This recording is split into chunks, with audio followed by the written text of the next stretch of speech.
It seems like everyone is facing budget cuts these days, right? Even Trimet.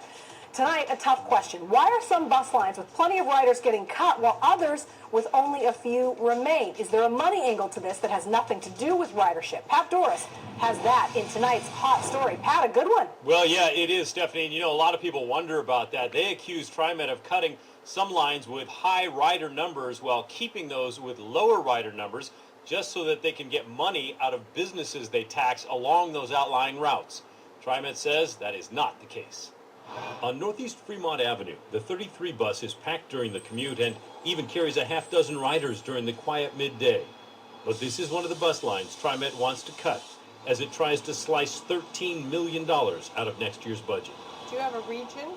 And one of the things you look at when you're deciding to cut services, are there any other transit alternatives in the area? Spokeswoman Mary Fetch says there are other nearby bus routes that can carry passengers from the 33 line. But critics point out that while the popular 33 may go away, Trimet is keeping the 84.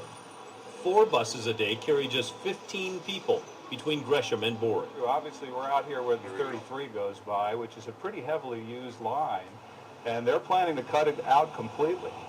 And you compare that to some of these more far-flung lines that go way out into the boonies, it's pretty obvious there's more ridership here close in than there is way out there. Lewis and Clark professor and popular blogger Jack Bogdansky says he believes Trimet protects the far-flung routes to collect more payroll tax money from businesses near the bus routes. It's pretty obvious why those lines are there. Trimet is funded mostly by payroll taxes. The fare box revenues don't even begin to cover the cost of running the transit system. The law allows Trimet to collect payroll tax and self-employment tax along a 2.5-mile wide corridor where the 84 line runs outside the metro area.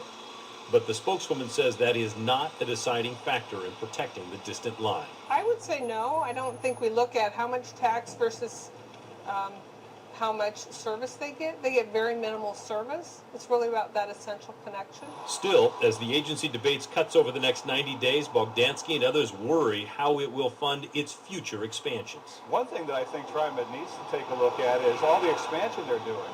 We're going to be building streetcars everywhere. We're going to have light rail running to Milwaukee, and it's going to run down to Clackamas Town Center. And if we don't have the funds to operate the existing bus system, how are we going to operate streetcars up and down MLK?